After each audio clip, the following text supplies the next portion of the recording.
संस्वीकृति तथा स्वीकृति में अंतर, difference between confession and admission. या तो कई बार हमसे यूं पूछा जाता सीधा सीधा सवाल कि difference between admission and confession, या कन्फेशन या एडमिशन, कुछ भी पूछे।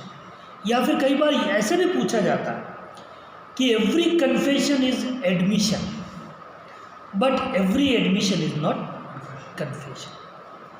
हर संस्वीकृति स्वीकृति है, परंतु हर स्वीकृति संस्वीकृति नहीं होती है। एक्सप्लेन। कई बार इस तरीके से सवाल पूछ लेता, लेकिन होता पूछा क्या है, वो डिफरेंस ही पूछा है, इसलिए need not to be confuse है। जब भी ऐसे सवाल हमारे सामने आते हैं कि प्रत्येक संस्वीकृति स्वीकृति है, प्रत्येक स्वीकृति संस्वीकृति नहीं होती है, समझाइए, तो इसका मतलब सीधा आप समझ जाइए कि एग्जामिनर आपसे कन्फेशन और एडमिशन के बीच का डिफरेंस पूछना चाहता। ऐसा कोई और भी सवाल होता है, जैसे हम कई बार देखते हैं कि every murder is culpable homicide but every culpable homicide is not murder. तो ये भी कहीं ना कहीं वो आपको कल्पेबल होमिसाइड और मर्डर के बीच में डिफरेंस पूछना चाहता है। कई बार ऐसे भी पूछा जाता है कि every criminal breach of trust is misrepresentation of property, sorry misappropriation of property, but every misappropriation of property is not breach of trust. प्रत्येक आपराधिक न्यासभंग संपत्ति का दुर्विनियोग होता है, लेकिन प्रत्येक संपत्ति का दुर्विनियोग आपराधिक न्यासभंग नहीं होता। तो जब भी ये ऐसे कोटेशन आपको पूछता है एग्जाम में, तो आप ध्यान रखिए कि सीधे सीधे वो आपको क्या पूछ रहा है, डिफरेंस पूछ रहा है। अगर ये आपके राजस्थान जुडिशियल सर्विस के एग्जामिनेशन में अगर ये 50 वर्ड्स में पूछा गया है, तो आपको सीधे सीधे डिफरेंस लिख देना है। अगर ये 300 वर्ड्स में पूछा गया, बड़ा सवाल है 6 नंबर का, तो कहीं ना कहीं आपको जाके डेफिनेशन और ये सब लिखने के बाद डिफरेंसेस लिखने हैं।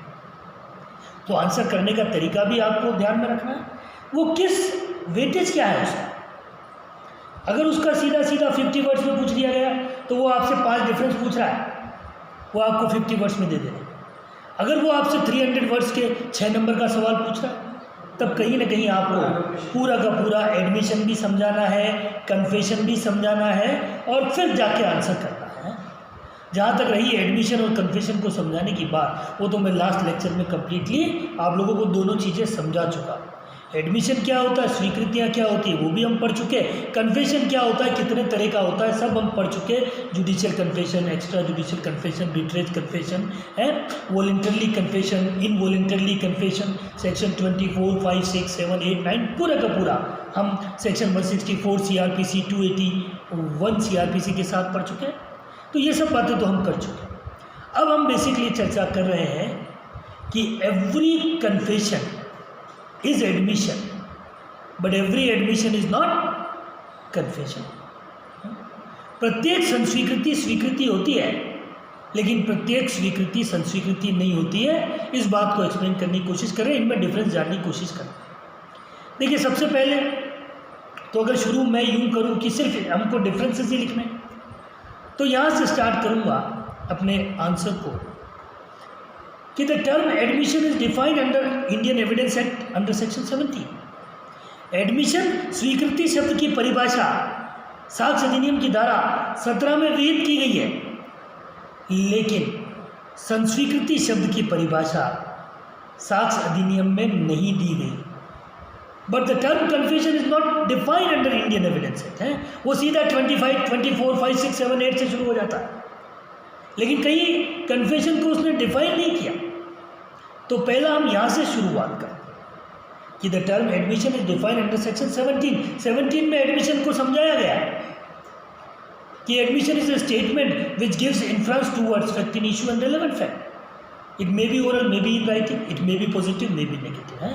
स्वीकृति एक कथन है जो विवाद्यक और सुसंगत तथ्यों की ओर इशारे करता है, अनुमान इंगित करता है, जो लिखित भी हो सकता है, मौखिक भी हो सकता है, जो सकारात्मक हो सकता है, नकारात्मक हो सकता है। कन्फेशन के बारे में आपसे चर्चा होगी कि statement of accused which arises is criminal liability, अभियुक्त का ऐसा कथन जो उसका दंडिक दायित्व पैदा करता है वो संस्वीकृति कहलाता है।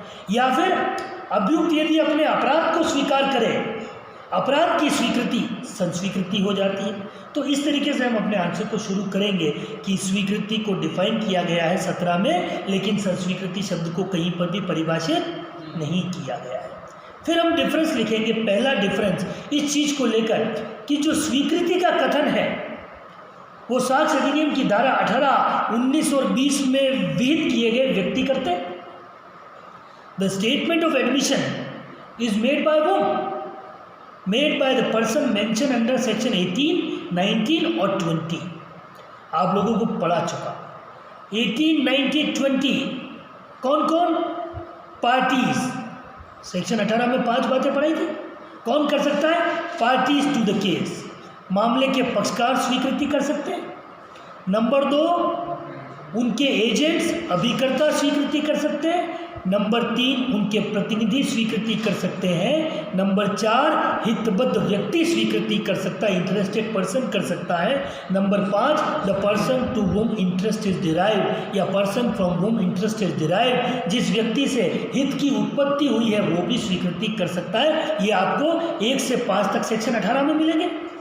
और 19 में person proving status can make admission, स्थिति साबित करने वाला व्यक्ति स्वीकृति कर सकता है। और 20 में ऐसा व्यक्ति जिसे मामला सौंप दिया गया है, person to whom case is referred can make admission.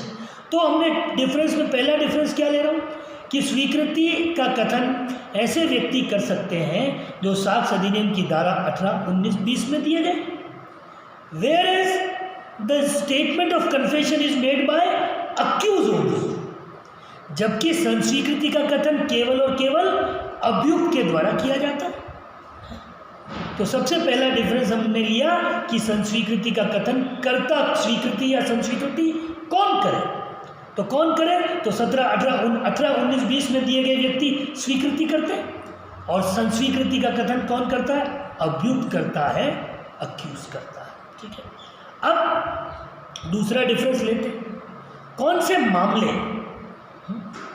तो ध्यान रखिए कि स्वीकृति का कानून दोनों ही प्रकार के मामलों में लागू किया जाता है, चाहे वो सिविल हो या दंडिक। The law regarding to admission is apply in relation to both kind of cases, whether civil और क्रिमिनल है।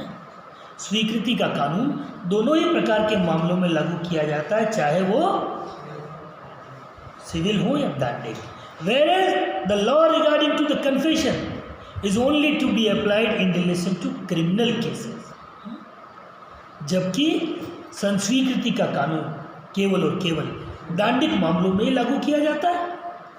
तो ये दूसरा डिफरेंस हो गया कि करे कौन। ठीक है, करे कौन और कौन से मामले। पहला डिफरेंस आपने किया कौन करे, दूसरा डिफरेंस कौन से मामले।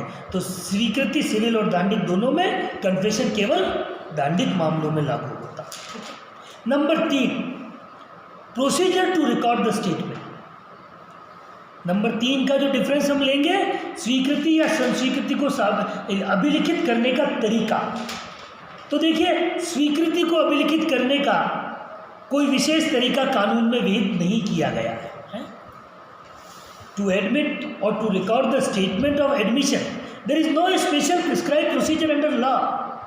लेकिन संस्वीकृति को अभिलिखित करने का तरीका, न्यायिक संस्वीकृति को अभिलिखित करने का तरीका सीआरपीसी की धारा 164, सीआरपीसी की धारा 281 में विहित किया गया। तो जो कन्फेशन का स्टेटमेंट है वो सीआरपीसी के सेक्शन 164 और 281 के लाइट में रिकॉर्ड होता है। उसके लिए कानून है अलग से कि संस्वीकृति का स्टेटमेंट रिकॉर्ड कैसे होगा। लेकिन एडमिशन या स्वीकृति के कथन को अभिलिखित करने के लिए कोई विशेष प्रक्रिया नहीं है, कोई विशेष कानून नहीं है। तो ये तीसरा डिफरेंस हमने किया कि किस प्रक्रिया से ये स्टेटमेंट होता है। चौथा डिफरेंस आप लेकर आइए और उसको याद करने का सिग्नल है एस्टोपल। मैंने आपको पढ़ाया सेक्शन 31 हमने देखा कि admissions are not conclusive proof but they may create estoppel. स्वीकृतियां स्वीकृत तथ्यों का निश्चायक साक्ष्य नहीं होती, लेकिन वो विबंध का रूप ले सकती हैं। तो यहाँ पर हम डिफरेंस कर रहे हैं कि एडमिशन में क्रिएट एस्टोपल, स्वीकृतियों से विबंध की उत्पत्ति हो सकती है, लेकिन संस्वीकृतियां विबंध का रूप नहीं ले सकती है। But confessions can not be read as a estoppel, confession cannot create estoppel। तो ये हुआ चौथा डिफरेंस। बात समझ में आई कि एस्टोपल का कानून कहीं ना कहीं वहाँ लगता है, यहाँ पर क्रिमिनल केसेस में कन्फेशन एस्टोपल क्रिएट नहीं करते। और जो 5वें नंबर का और आखिरी डिफरेंस अगर कन्फेशन और एडमिशन के बीच में हम करें तो वो है गोपनीयता के वचन पर किया गया कथन, statement made on promise of privacy. तो आपको पढ़ाया मैंने सेक्शन 23 में कि सेक्शन 23 में अगर गोपनीयता के वचन पर स्वीकृति का कथन किया गया है तो वो तभी डिस्क्लोज किया जा सकता है जब कंसर्न पर्सन अपनी कंसेंट दे दे। जब जिसके सामने स्वीकृति की गई है on the promise of privacy, वो जो स्वीकृति करने वाला व्यक्ति है अपनी कंसेंट दे दे, सहमति दे दे, तो उसे डिस्क्लोज किया जा सकता है। अदरवाइज लिमिटेशन है।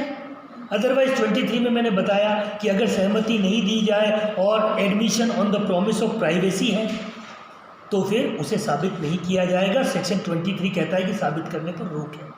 लेकिन यही बात हम अगर कन्फेशन के बारे में लागू करें कि confession made on promise of privacy, तो सेक्शन 29 कह रहा है कि confession made on promise of privacy is otherwise relevant. तो गोपनीयता के वचन पर की गई संस्वीकृति साक्ष्य में ग्रहण करने योग्य होती है, जबकि गोपनीयता के वचन पर की गई स्वीकृति साक्ष्य में ग्रहण करने योग्य नहीं होती है। This is all about between the differences between confession and admission. संस्वीकृति और स्वीकृति के बीच में ये 5 अंतर मैंने मोटे मोटे आप लोगों को सामने रखे हैं। लेकिन आपको ध्यान रखना है, अगर क्वेश्चन 300 वर्ड्स में पूछा जाए तो आप एडमिशन की डिफिनीशन लिखेंगे, एडमिशन कौन कौन कर सकता है वो लिखेंगे, और कन्फेशन लिखेंगे, कन्फेशन के कुछ मोटे मोटे काइंड बताएंगे। उसके बाद ये 5 डिफरेंसेस कर देंगे तो आपके 300 के वर्ड्स का सवाल का आंसर अप्रोप्रिएट हो जाएगा। अगर वो आपसे सिर्फ 50 वर्ड्स में पूछे तो आपको सिर्फ ये 5 डिफरेंसेस लिख देने हैं, तब भी आपको उतने 4-5 नंबर का होता है 50 वर्ड्स का राजस्थान जुडिशियल सर्विस में, तो वो 50 वर्ड्स का सवाल आपके ठीक हो जाएगा और आपकी वर्ड लिमिट भी बाहर नहीं जाएगी। तो ये हो गया, प्रत्येक संस्वीकृति स्वीकृति होती है, लेकिन प्रत्येक स्वीकृति संस्वीकृति नहीं होती।